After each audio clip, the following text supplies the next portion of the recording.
Con su permiso, señor presidente, hoy es 18 de septiembre del año 2024. Esta es la sección ¿Quiénes quieren las mentiras de la semana? Y vamos a iniciar. ¿Se acuerdan que durante toda la discusión de la reforma al Poder Judicial, pues los agoreros del desastre decían que el dólar se iba a disparar y que íbamos a tener una crisis? Pues resultó falso. En medios de comunicación y en redes sociales se dijo que se devaluaría el peso si se aprobaba la reforma al Poder Judicial, pero no ha sido así, como decía. El peso es la segunda moneda más apreciada a nivel mundial. Este gobierno será el primero después de más de 50 años que no se devaluará nuestra moneda. Y esto nos da la oportunidad de ir hacia atrás. Les vamos a mostrar una joya que encontramos el equipo de esta sección y les vamos a decir esta imagen que ven aquí en pantalla. Si le hacen zoom, por favor, mientras voy describiéndola. Circuló en el año 2018 en redes sociales y también se imprimían volantes y carteles para intentar inhibir el voto en ese momento del candidato a la presidencia de la República, Andrés Manuel López Obrador, que resultó ganador en esa contienda y ahora es el presidente constitucional. Dijeron que si a México lo gobernaba el licenciado AMLO, el dólar estaría a 30 pesos. Habría inflación del 10%, que caería la inversión extranjera 5% y el turismo 7%, que sería el peor arranque de una administración en 70 años. ¿Qué pasó? Todo lo contrario. Para el segundo año no habría cómo sostener los programas sociales, que no habría capacidad del pago de deuda, que habría devaluación y desempleo. ¿Qué creen? También fue falso. Y que para el tercer año íbamos a vivir una de las peores crisis en México con el dólar a 35 pesos. Saludos a Chumel. Tampoco sucedió. La inflación subiría un 24%, subiría el desempleo y que los programas sociales para jóvenes y adultos ya no tendrían subsidio. Ya para el cuarto año vaticinaban que la popularidad del presidente sería la peor en 20 años. Que el presidente buscaría la reelección o postular a alguno de sus hijos al cargo del jefe del Ejecutivo y que desaparecería la clase media. ¿Qué pasó? Todo lo contrario. Todo resultó falso, salvo una cosa. Miren, este cartel tiene algo de verdad. Fue en lo único que acertaron, y es que para el sexto año los partidos de oposición estarían debilitados. Sí le atinaron a eso, pero los resultados del gobierno fueron diametralmente opuestos a sus pronósticos. Por eso la gente ya no les cree. Los intelectuales y líderes de la oposición no entienden que el país ya cambió y están sumamente enojados. En eso también son minoría.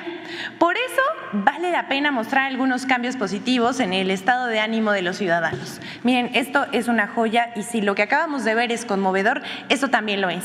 Aquí México ha avanzado 11 lugares en el índice de felicidad y se halla en el lugar 25. Pero eso no es todo. Aquí vemos que las niñas y los niños mexicanos son los que se sienten más felices y satisfechos con la vida en el mundo. Y a mucha honra. ¡Viva México otra vez! Hasta aquí las buenas noticias y pues pese a todo lo que vaticinaron la oposición, los políticos y los comunicadores que les hacen el caldo gordo a las mentiras para intentar desprestigiar al presidente, a los funcionarios de la Administración Pública Federal, a las obras insignia, etcétera, pues no les resultó, porque todo esto que dice el cartel es mentira. Pero vamos con esto que circuló durante el fin de semana, bueno, a principios de semana, y sobre todo una entrevista que tuvo lugar ayer en Radio Fórmula con Ciro Gómez Leiva al expresidente Ernesto Zedillo, que es un traidor, pero ahora lo hacen pasar como un prócer de la democracia. El expresidente Ernesto Zedillo reapareció en la escena pública para criticar la aprobación a la reforma al Poder Judicial. Esto tuvo una amplia cobertura en medios de comunicación y redes sociales, noticieros de radio y televisión, comunicadores y políticos de oposición se llenaron la boca repitiendo sus palabras. Entre lo mucho que dijo el expresidente priista, hizo especial hincapié en que la reforma al Poder Judicial destruirá al sistema judicial mexicano con una fachada de democracia. El Ejecutivo y el Legislativo van a controlar quienes aplican la justicia en nuestro país y que es un acto de tiranía. Y fue más lejos. Y aquí inserte su bonita canción dramática porque voy a citar a Ernesto Zedillo. Cuando me di cuenta que iba a ser el atropello constitucional que ha significado la aprobación de esta reforma, tanto con la sobrerepresentación, y guardemos esto por favor, en la Cámara de Diputados como mayoría calificada gangsteril en este momento, se dijo a él mismo, no puedo ignorar esto, puede ser la destrucción de la República que hemos construido entre todos los mexicanos. Eso es como decir lo que dijo la señora, que no podemos mencionar aquí, que ella misma nos quitó las cadenas casi que con sus manos. Pero como no tiene desperdicio, escuchemos lo que dijo en entrevista para Radio Fórmula en el espacio que conduce Ciro Gómez Leiva. Vamos a poner solamente un fragmento. Sí. Pero no creo que sea una opinión exagerada. Estoy hablando de un riesgo que se puede materializar dado el contenido de esa reforma. Un requisito de cualquier democracia real es no solamente que haya elecciones libres y con condiciones de competencia equitativa, sino también que haya un tercer poder. Con las elecciones se determina el legislativo y el ejecutivo, pero que haya un poder independiente que imparta justicia, pero que también esté atento a que los otros poderes del Estado cumplan con sus obligaciones constitucionales.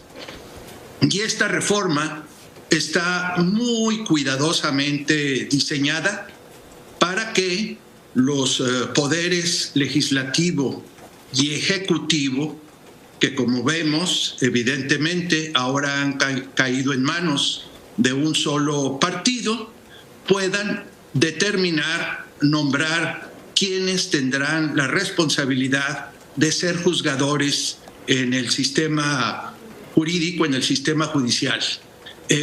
Algunos dirían, no, lo que esto hace es que el pueblo elija a los jueces y a los ministros de la Corte. Bueno, eso es una postura absolutamente demagógica. Miren, nos vamos a dejar ahí porque sí dijo muchas cosas, pero quedémonos con esto. Habla sobre representación, de que debe haber un poder independiente y de que la Suprema Corte debe vigilar el cumplimiento de la justicia. Y aquí es donde vamos a decir, ay, señor, ¿cómo le gusta mentir? Valdría la pena refrescarle la memoria al expresidente Zedillo por todo lo que anda diciendo, pero vamos por partes. En primer lugar, Ernesto Zedillo no dijo que él, siendo presidente, cerró la Suprema Corte de Justicia de la Nación el 1 de enero de 1995. Zedillo jubiló a 26 ministros con jugosas pensiones y reformó en 26 días la Constitución y promulgó reformas a 20 artículos constitucionales.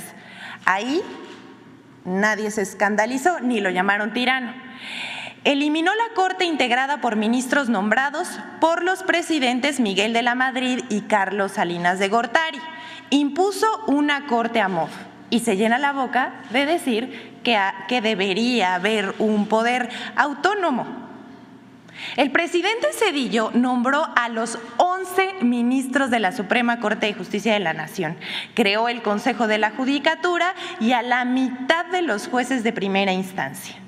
Los medios de comunicación no lo tacharon de ejercer un poder absoluto, ni lo calificaron de dictador, ni de destruir la justicia.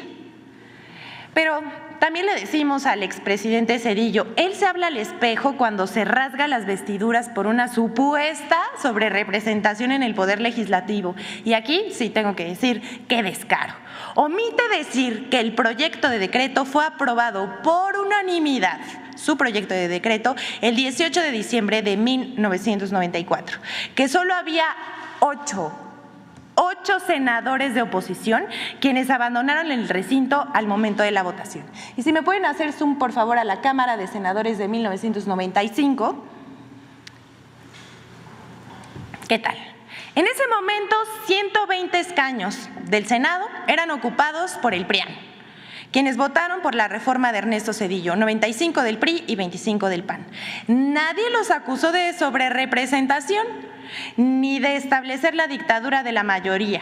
El PRI contaba con 95 senadores más 25 de PAN, lo cual no impedía una integración monolítica de un poder con las atribuciones de revisar la constitucionalidad de los actos del Ejecutivo. ¿Cómo ven? La Cámara de Senadores en 2024, y si ahora me hacen zoom, por favor, de cómo está conformada la Cámara de Senadores en este año. Morena tiene 60 senadores, el Partido del Trabajo 9 senadores, el Partido Verde Ecologista de México tiene 14 senadores, Movimiento Ciudadano 5 senadores, Partido Acción Nacional 22 senadores y el PRI, el Partido Revolucionario Institucional, 16 senadores. Señor Zedillo, ¿cuál sobrerepresentación? ¿Usted no se mordió la lengua? Así de desmemoriado anda el expresidente Zedillo. Una reforma judicial que se aprobó en 26 días, la reforma de Ernesto Zedillo, con jugoso regalo para ministros. Por ejemplo, Diego Valadez, quien fungiera como Procurador General de la República entre enero y mayo de 1994 y que, siendo ya nombrado ministro, solamente duró 6 meses, pero sí se le otorgó su pensión vitalicia. Y aunque ya fue aprobada la reforma, continúan mintiendo tan vehementemente que pareciera que algo esconden. Y les vamos a decir que por más de 20 años, la Corte estuvo secuestrada por una mafia que servía a los intereses de los poderosos, de aquellos que se sentían dueños de México. Ellos ahora tienen terror de que el pueblo participe y decida. No los culpamos. El pueblo es mucha pieza. Pero aquí no acaban las mentiras que se difundieron sobre la reforma al Poder Judicial. Vamos a ver la colaboración con Infodemia sobre estas mentiras.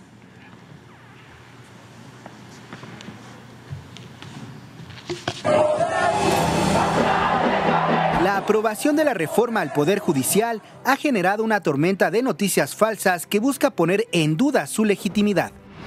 1. Falso que la reforma al Poder Judicial es ilegal.